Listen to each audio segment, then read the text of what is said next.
सुल्तानपुरी जी। धन्यवाद सर। और इसी तरह आज हमारी जो बहनें जो विधवा होगी उन्हें पेंशन का और उनके बच्चों का किस तरीके से रख रखाव सरकार कर सकती है, इसके ऊपर चर्चा हो रही है और ये बहुत महत्वपूर्ण बात है।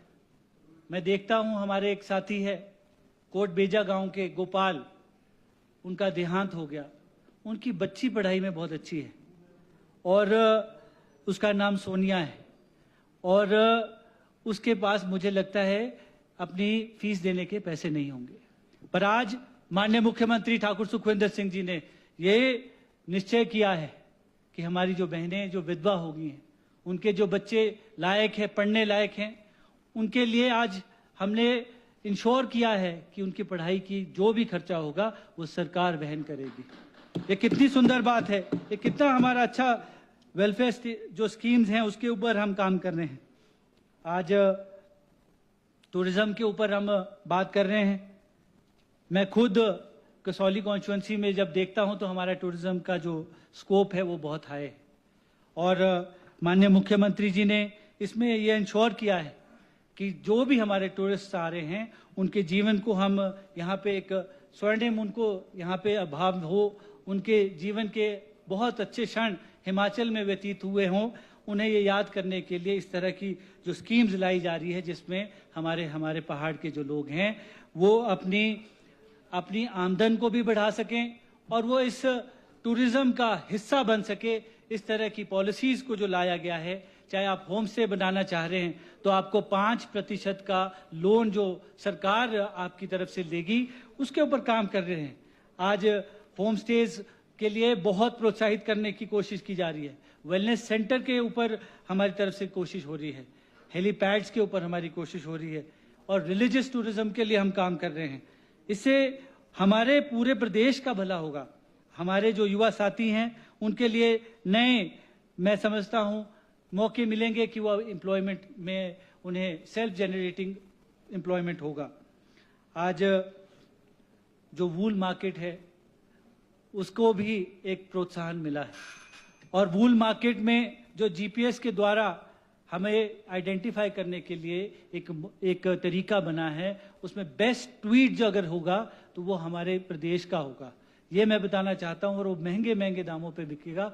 और जो हमारे साथी हैं उन्हें भी मैं ये बतलाना चाहता हूं, अगर वो बजट पढ़ लेते तो उन्हें जानकारी हो जाती कि जो हमारे भाई जो भेड़ पालक है उनके जीवन को मैं समझता हूं अगर किसी ने संरक्षण दिया है और पहली बार दिया है तो माननीय मुख्यमंत्री ठाकुर सुखविंदर सिंह जी ने दिया है। आज डेयरी डेवलपमेंट के ऊपर काम हो रहा है, आज प्रोसेसिंग प्लांट्स के ऊपर काम हो रहा है। उसमें ये जो झलक है, माननीय हमारे जो प्रथम मुख्यमंत्री डॉक्टर यशवंत सिंह परमार जी है, उनकी सोच उसमें रही है और मैं समझता हूं आज माननीय मुख्यमंत्री जी जिस तरह से हमारे फाउंडर मुख्यमंत्री जी ने काम किया है उसे आगे ले जाने का काम माननीय मुख्यमंत्री ठाकुर सुखविंदर सिंह जी कर रहे हैं। Sultanpuri ji, please start winding up now. Sir, budget इतना सुंदर है, वाइंड अप करने के लिए बड़ी मुश्किल हो रही है। आप औरों को जो सेंसेशनल बातें कर रहे हैं उनको तो आप फटाफट भिजवा रहे हैं, हम थोड़ी सीधी बात करना चाहते हैं। नहीं बेटा, रिक्वेस्ट मुझे अभी कॉन्स्टिट्यूएंसी के कुछ मसले हैं, थोड़ा जल्दी कर लीजिए। आपका धन्यवाद है। मैं सर, मेरे कॉन्स्टिट्यूएंसी में एक बड़ा हमारे लिए दिक्कत आई जब राष्ट्रीय उच्च मार्ग बना। उस समय जब वह बना है उससे जो नुकसान हमारे ग्रामीणों को भी हुआ है उसके ऊपर अभी तक राष्ट्रीय उच्च मार्ग के जो पदाधिकारी हैं, जो भी लोग हैं, उन्होंने ध्यान नहीं दिया है। लोगों के घरों के अंदर ड्रेनेज सिस्टम को कर दिया और उसकी वजह से एक मैन मेड डिजास्टर के रूप में हमारे जो लोग हैं और आने वाले हमारे सारे कॉन्स्टिट्यूएंसी के हिमाचल में राष्ट्रीय उच्च मार्ग जहां बन रहे हैं, मैं आपको भी अवगत करवाना चाहता हूं कि जिस तरह से गलत डीपीआर्स बनाई गई और सबसे ज्यादा अगर नुकसानदायी जो सड़क बनी है वो परवाणु टू सोलन बनी है और हमारे ग्रामीण के जो लोग हैं उनके साथ बड़ा उससे नुकसान हुआ है। ये सचेत करने के लिए मैं सभा में बोलना चाह रहा हूं।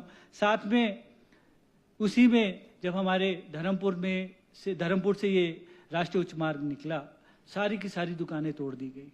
उन्हें रिहैबिलिटेट करने के लिए मैं माननीय मुख्यमंत्री जी के समक्ष ये बात रखना चाहता हूं कि वहां पे एक बड़ा बस स्टैंड बने और उसी में एक शॉपिंग मॉल हो, और जो वहां से जिन्हें डिस्प्लेस हुए हैं जो लोग, उन्हें अकोमोडेट करने के लिए हम प्रयास करें।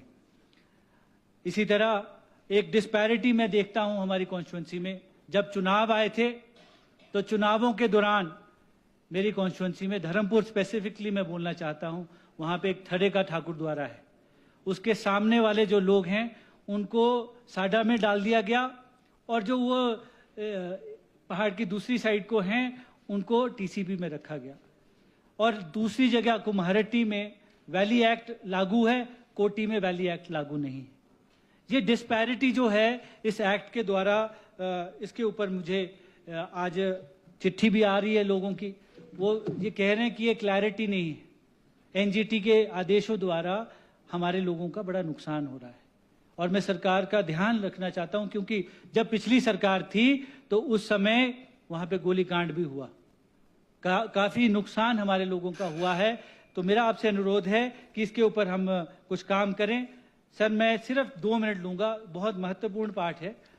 मेरी कॉन्स्टिट्यूंसी में कंटोनमेंट में बहुत वर्षों से, अंग्रेजों के आने से पहले वहां पे कंटोनमेंट्स बनी हैं। 3 कंटोनमेंट्स मेरी कॉन्स्टिट्यूंसी में हैं, और वो यहाँ पे पुष्ट दर पुष्ट बसे हुए हैं। उन्हें अभी तक हिमाचली होने का पूरा हक नहीं मिला है, और उनके ना राशन कार्ड बनते हैं, ना उन्हें कोई स्कीम्स में इंक्लूड किया जाता है, मात्र वो वोट डाल सकते हैं, और उन्हें 118 की परमिशन लेनी पड़ती है अपने घर बनाने के लिए। उन्हें पूरा हिमाचली होने का हक मिलना चाहिए, ये मैं कहना चाहता हूँ।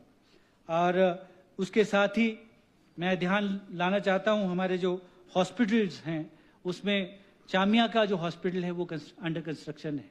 उसका जो बजट पहले था 90 लाख का, आज वो 3 करोड़ पे पहुंच गया है।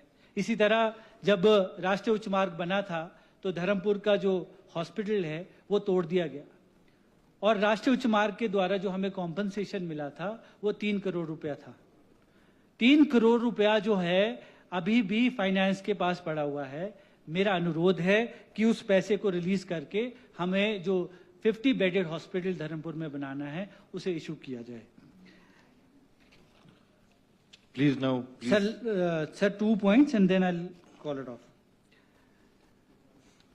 हमारे परमाणु शहर में सर इंडस्ट्री जो है उसको सपोर्ट चाहिए। जो पीआईए के साथ हमारी मीटिंग्स होती हैं उसमें एक तो रोड को हमें अटैच करना है इंडस्ट्रियल एरिया के साथ, और साथ में उनका सुझाव है कि जो हमें लीज के द्वारा भूमि आवंटित हुई है उसे परमानेंट ओनरशिप दी जाए, ताकि जो इंडस्ट्री है वो वहाँ से ना जाए।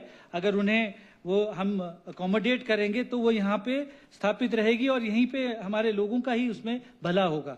मैं इस सभा में आज बोलने का सौभाग्य प्राप्त इसलिए भी हुआ, और मैं आपका धन्यवाद भी करता हूं। मुझे आदरणीय आपके पूज्य पिताजी को भी याद करने का मौका मिल रहा है कि आज उन्हें आपको देखकर बड़ी खुशी हुई।